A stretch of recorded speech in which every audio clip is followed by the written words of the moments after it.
house on Elm Street was a dare, a rite of passage for every kid in our small town. They called it the Carver House. Decades ago, a man named Silas Carver lived there, a recluse the town whispered about. Then, one Halloween night, the whispers turned to screams. The details were always fuzzy, changing with each telling, but the core of the story remained. Silas Carver vanished, and so did several children from the neighborhood. No one was ever found. The house was left to rot, a monument to a forgotten tragedy. Of course, to us, it was just the ultimate haunted house. I was 12, and my friends, Leo, Mia, and Chloe, were my whole world. That summer, Leo, ever the ringleader, declared it was time. Time to spend the night in the Carver house. I was terrified, but the fear of being called a coward was even worse. So, one starless August night, armed with flashlights and a backpack full of snacks, we pushed open the groaning front door. The air inside was thick and cold, smelling of dust and decay. Moonlight struggled through grimy windows, painting eerie shapes on the peeling wallpaper. Every creak of the floorboards sent a shiver down my spine. We decided to set up a base camp in the massive living room, where a grand fireplace stood like a dark, gaping mouth. For the first hour, it was almost fun. We told ghost stories, our voices hushed, our laughter echoing nervously in the cavernous space. We dared each other to explore the shadowed hallways. I remember Chloe finding an old, dusty toy box in what must have been a child's room. Inside, there was a single, worn-out wooden soldier. She pocketed it as a souvenir. That was her first mistake. As the night deepened, the house began to feel awake. We heard things. A soft giggle from the top of the stairs, the sound of a marble rolling across the floor in the room above us. We tried to rationalize it. The wind, old pipes, our own jumpy nerves. But the feeling of being watched was suffocating. Then, the whispers started, faint at first, like the rustling of leaves. But they grew clearer. They weren't just random sounds. They were our names. Leo, a raspy voice, would hiss from a dark corner. Mia, a childlike whisper, would drift down the chimney. My blood ran cold when I heard my own name. A sibilant sound that seemed to come from right behind me. We huddled together, flashlights pointed outward like a makeshift fortress. Leo, trying to be brave, shouted into the darkness. "Who's there?" "Show yourself." The only answer was a chilling laugh that seemed to come from all around us at once. That's when the real terror began. The lights from our flashlights started to flicker and die one by one, plunging us into near total darkness. Panic set in. We scrambled for the front door, but it wouldn't budge. It was locked, or barred, from the other side. We were trapped. A child's laughter echoed from the hallway. Closer this time than we saw Italiano. A small figure, no bigger than a 5-year-old, standing at the end of the hall. It was just a silhouette against the faint moonlight, but its shape was distorted, unnatural. It wasn't moving, just standing there, watching us. Suddenly, Mia screamed. Something had grabbed her ankle from under an old armchair. She kicked and pulled away, and we saw a pale, thin hand retract back into the shadows. We were no longer alone in the room. They were with us, the children, the ones who had disappeared with Silas Carver. We ran, blindly, up the grand staircase, thinking we could barricade ourselves in a room. It was a stupid, panicked decision. The second floor was a maze of dark rooms and shadowy corners. The whispers were louder up there, a chorus of ghostly children calling our names, taunting us. "Come play with us," they giggled. "Silas wants to meet you." We burst into the master bedroom. It was the largest room, with a huge 4-poster bed draped in rotting lace. The air was freezing. On the wall, above the bed, were dozens of faded photographs. They were all of children, smiling, frozen in time, and in each photo, lurking in the background, was the faint, shadowy figure of a tall, gaunt man. Silas Carver. Chloe started crying, clutching the wooden soldier she'd found. As she did, the toy began to glow with a faint, sickly green light. The whispers in the room focused on her. "You have one of our toys," they hissed. "That means you have to stay. You have to play the game." The bedroom door slammed shut. The temperature dropped so much we could see our breath. The ghostly figure of a little girl appeared in front of Chloe. She was translucent, her eyes hollow sockets. She reached out a spectral hand. "Give it back," she demanded, her voice an awful mix of a child's plea and an ancient rage. Chloe, terrified, threw the soldier across the room. It clattered against the far wall. The ghost girl shrieked and flew towards it, giving us a precious second. Leo grabbed a heavy silver candlestick from the dresser.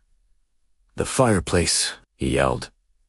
"Maybe we can get out through the chimney." It was insane, but it was our only hope. We scrambled back downstairs, the ghosts of the children swarming around us, their touch like ice. They pulled at our clothes, our hair, their whispers turning into wails of anger. We could feel their cold, desperate loneliness, a hunger to make us one of them. Back in the living room, Leo started frantically pulling at the boards blocking the fireplace. I helped him, my fingers raw and bleeding. Mia stood guard, her flashlight flickering, its beam catching terrifying glimpses of the children's faces, their features contorted in silent screams. We finally tore a hole big enough to crawl through. It led into the narrow, soot-filled chimney flue. Leo went first, then Mia. I was last. As I was about to climb in, I felt an icy grip on my leg. Primera looked back. It was Silas Carver. He wasn't the ghost. Not entirely. He was a towering shadow, a void in the shape of a man, with burning embers for eyes. He was the source of the cold, the architect of this nightmare. The children were his puppets, his eternal playmates. His grip was impossibly strong, pulling me back into the room. Another one for the collection. His voice rasped, not through the air, but inside my head. I screamed, kicking with all my might. From inside the chimney, Leo and Mia grabbed my arms, pulling me up. It was a tug-of-war with a monster. I felt a searing pain as his long, sharp fingers dug into my ankle. But together, my friends were stronger. They pulled me free. We scrambled up the chimney, soot and grime filling our lungs. We could hear Carver's roar of fury below, and the desolate cries of the children, their chance at a new friend gone. We finally emerged onto the roof, gasping for air under the open sky. We didn't stop.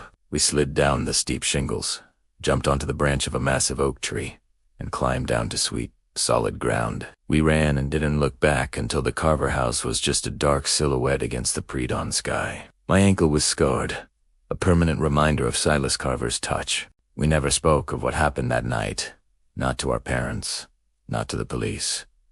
Who would believe us?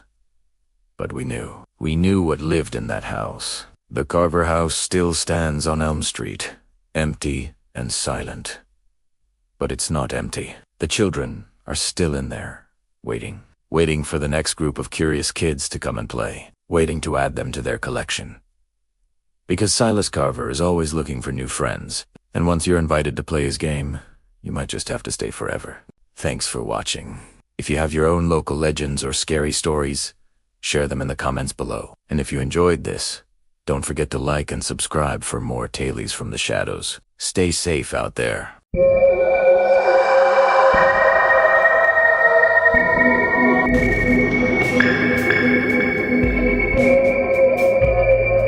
Have you ever had that one friend? The one who's a magnet for weird, unexplainable stuff? For me, that friend was Leo. Our story doesn't start with a haunted house or an ancient graveyard, but with a new, sleek, modern apartment building. It was the kind of place you see in magazines, all glass and steel. The last place on Earth you'd expect to find a ghost, but that's exactly where we found her. Leo had just moved into this brand new flat on the 14th floor. He was so proud of it. We were all over there for his housewarming party. Me, Chloe, and Sam. The place was amazing, with floor-to-ceiling windows overlooking the city. But even with the music blasting and everyone laughing, there was a strange chill in the air that had nothing to do with the air conditioning. Chloe mentioned it first. She said the master bathroom felt like a walk-in freezer. Leo just laughed it off, blaming it on the building's new ventilation system. A week later, the weirdness kicked into high gear. Leo Kajed, his voice trembling. He said he kept hearing things at night. Not just creaks and groans, but soft, wet footsteps padding around his living room. He'd jump out of bed, turn on all the lights, and find nothing. Not a single drop of water. Then there were the whispers, faint, like the wind, but he could almost make out a word. A name, he thought. Sam, ever the skeptic, suggested it was just the pipes or the neighbors. So, we all agreed to have a movie night at Leo's, a sort of ghost-busting sleepover, to prove him wrong. We ordered pizza, put on a comedy, and tried to keep the mood light. But as the night wore on, the atmosphere in the apartment grew heavier, colder. The easy laughter died down, replaced by an uneasy silence.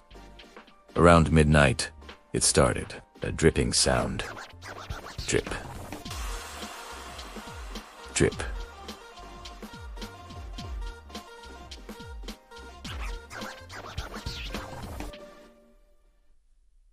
Drip. Drip. Drip. Drip. See? I told you, Leo whispered. His eyes wide, Sam sighed, got up, and went to check. The faucet's completely dry. Man, he called out, and the toilet isn't running.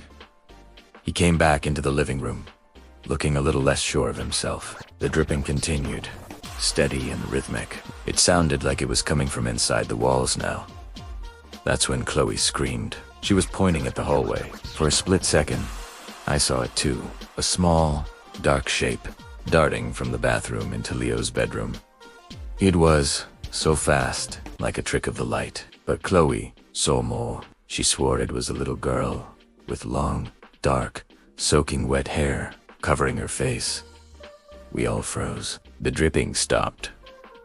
The silence that followed was somehow worse. Sam, trying to be brave, grabbed a heavy flashlight and went to check the bedroom. We were right behind him.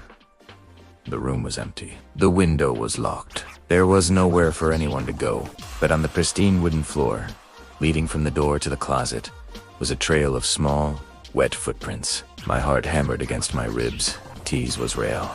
Leo was ready to move out then and there. But breaking a lease on a place like that is expensive. And where would he go? We decided to do some research first. The building was new, so there was no history of a haunted apartment. But what was on this land before? It took a few days of digging through city archives online. But we found it. 100 years ago, the land where Leo's shiny new apartment building now stood was part of a large rural estate. And on that estate, there was an old, stone-lined well. The archives held a local newspaper article from 1923. It was a tragic story. A young girl named Elara had been playing hide-and-seek with her siblings near the well. In the fading light of dusk, she slipped and fell in. The article was short, brutally matter-of-fact. Her body was recovered days later. The well was filled in and sealed not long after. They built over her grave. Suddenly, everything made sense. The cold, the dripping water, the wet footprints, the small, shadowy figure. It was Elara. She wasn't haunting the apartment. She was haunting the land. Her spirit was trapped, forever replaying the last moments of her life. Leo's apartment, being right above where the well used to be, was the epicenter of her sorrow. Knowing the story didn't make it any less terrifying. In fact, it made it worse. The activity escalated. One night, Leo woke up to find all the faucets in his apartment turned on full blast, water flooding the bathroom and kitchen. Another time, he came home to find a single, childish drawing etched into the condensation on his bathroom mirror. It was a simple circle, a well, with a small stick figure falling into it. We knew we had to do something. We weren't paranormal investigators, just a group of friends terrified for Leo. We contacted a local historian who was also known for his interest in folklore. He listened to our story patiently, his expression growing more somber with each detail. He told us that spirits like Elara are often not malicious, just lost and confused. They are tethered to a place by tragedy, and sometimes all they need is acknowledgement, a way to be heard. He suggested a simple, quiet ceremony. Not a seance or an exorcism, but a memorial. A way to show Alara that she hadn't been forgotten. So, the four of us went back to Leo's apartment. This time, we didn't bring movies or pizza. We brought a single white candle and a small bouquet of wildflowers. We gathered in the living room, in the spot we calculated was directly above the old well. The air was thick and freezing, and the faint sound of dripping had already started. My hands were shaking as I lit the candle. Chloe held the flowers. Leo took a deep breath and began to speak. He spoke to Alara. He said her name, told her we knew her story, and that we were so sorry for what happened to her. He told her she didn't have to be scared or alone anymore, that she was free to rest. As he spoke, the room seemed to get even colder, the air crackling with energy. The dripping sound grew louder, faster, like a torrential downpour inside the walls. The lights began to flicker violently. I squeezed my eyes shut, terrified. Sam grabbed my arm, his knuckles white. It felt like the entire building was groaning around us. Then, as suddenly as it began, it stopped. The lights steadied. The dripping sound vanished. A profound, peaceful silence filled the room. And for the first time since Leo moved in, the apartment felt warm. Truly warm. Truly warm. We all looked at each other, tears in our eyes. It was over. Leo lived in that apartment for another 2 years. He never heard the dripping again. No more wet footprints. No more shadowy figures in the hallway. It was just a normal, quiet, slightly too expensive apartment. Sometimes, when I'd visit, I'd think about Alara ID. Hope that our small act of remembrance had given her the peace she'd even denied for a century. It just goes to show you, ghosts don't just live in old, creaky houses. Sometimes, they're buried deep beneath the glass and steel of our modern world, just waiting for someone to remember their name. So next time you feel an unexplainable chill or hear a strange noise in a brand new place, maybe stop and listen. You never know whose story is trying to be told. Thanks so much for watching and sticking with me through this chilling tale. If you have any spooky stories of your own, I'd love to read them in the comments below. Don't forget to like, subscribe, and hit that notification bell so you don't miss our next adventure into the unknown. Stay safe, and see you next time.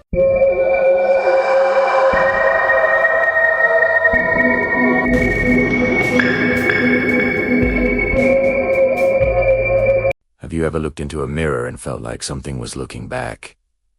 Not just your reflection, but something else. Something lurking just beyond the glass. That's what happened to my friends and me, and it changed everything. It all started with an antique mirror. We found it in a dusty old shop downtown.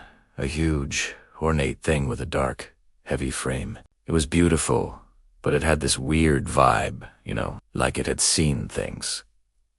We bought it as a joke. A cool centerpiece for our new apartment. We hung it in the main hallway, right where you'd see it every time you walked past. That was our first mistake.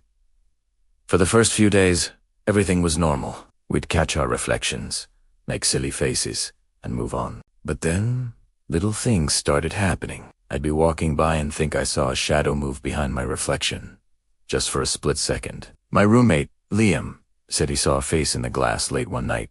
A pale, twisted face that wasn't his. We laughed it off, blaming it on late nights and tired eyes. But the feeling of being watched never went away. It got stronger, especially at night. The air around the mirror would turn cold, and sometimes you'd hear faint whispers that seemed to come from the mirror itself. The fun stopped the night Sarah, our other roommate, screamed. We rushed into the hallway to find her backed against the opposite wall, pointing at the mirror.